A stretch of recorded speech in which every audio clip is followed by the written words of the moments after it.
एक गांठ का बिना सिला कपड़ा पहनती हैं महिलाएं नागा साधु पुरुषों की तरह नहीं रहती नग्न।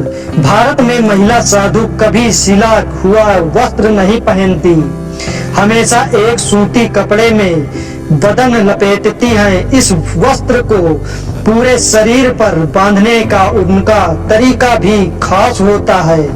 उनके इस रिवाज के पीछे एक खास वजह भी होती है। वीडियो में अंत तक जरूर बने रहें, तभी आप जान पाएंगे इन साधु और साध्वी के बारे में। और वीडियो पर पहली बार आए तो वीडियो को लाइक करके चैनल को सब्सक्राइब जरूर कर लें और अपने दोस्तों में शेयर करना ना भूलें। जय श्री राम दोस्तों, सच्चे सनातनी जरूर। कुंभ और महाकुंभ के दौरान नागा साधुओं का जब रैला यानी कि रैली निकलता है तो उन्हें देखने वालों की भीड़ लग जाती है। जहाँ जाते हैं नग्न रहते हैं। इसके उलट यानी कि महिला नागा साधु सार्वजनिक तौर पर कभी नग्न नहीं रहती, बल्कि वो एक बगैर सिला कपड़ा पहनती हैं। और इसमें गांठ का बहुत बड़ा योगदान होता है, जानेंगे आगे वीडियो में। ये सवाल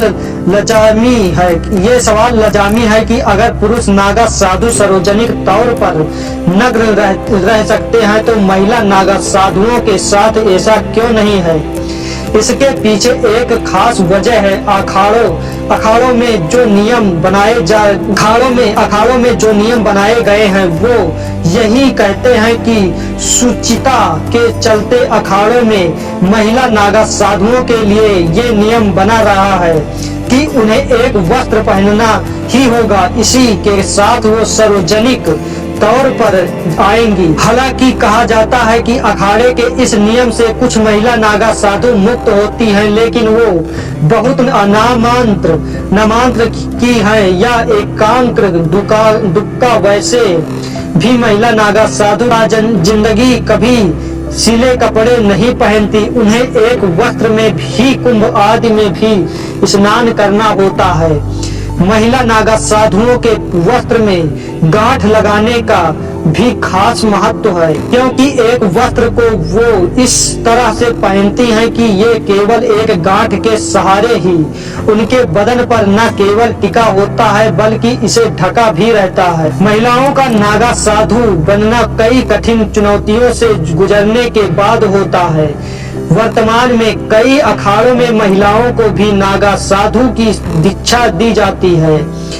इनमें विदेशी महिलाओं की संख्या भी काफी है। जूना सन्यासी अखाड़ा में 3/4 महिलाएं नेपाल से आई हुई हैं। नेपाल में ऊंची जाति की विधाओं के दोबारा शादी करने को समाज स्वीकार नहीं करता। ऐसे में ये विधाएं यानी कि विधवाएं अपने घर लौटने के बजाय साधु बन जाती हैं। पुरुषों की तरह ही महिला नागा साधुओं का जीवन भी रहने पूरी तरह से ईश्वर को समर्पित होता है और उनके दिन की शुरुआत और अंत दोनों ही पूजा पाठ के साथ ही होता है। जब एक महिला नागा साधु बन जाती है तो सारे ही साधु और साध्वियां उसे माता कहने लगती हैं। महिला नागा साधुओं का अपने मस्तक पर एक तिलक लगाना होता है। नागा साधु बनने से पहले महिलाओं को 6 से 12 साल की अवधि तक ब्रह्मचर्य का पालन करना होता है। जब महिला ऐसा कर पाने में सफल होती है तब उसे नागा साधु बनने की अनुमति देते हैं। नागा साधु बनने से पहले महिला की पिछली जिंदगी के बारे में जानकारी हासिल की जाती है ताकि यह पता चल सके कि वह पूरी तरह से ईश्वर के प्रति समर्पित है या नहीं और कहीं उसके नागा साधु बनकर कठिन साधना को निभा पाएगी या फिर नहीं। एक नागा साधु बनने के दौरान एक महिला को यह साबित करना होता है कि पूरी तरह से ईश्वर के प्रति समर्पित हो चुकी है और अब सांसारिक खुशियों से कोई भी लगाव नहीं है। नागा साधु बनने से पहले महिला साधु को अपना पिंडदान करना होता है और पिछली जिंदगी को पीछे छोड़ना होता है। महिला नागा साधु बनने के दौरान महिलाओं को पहले अपने बाल छिलवाने होते हैं, इसके बाद वे नदी में पवित्र स्नान करती हैं। यह उनके साधारण महिला से नागा साधु बनने की प्रक्रिया होती है।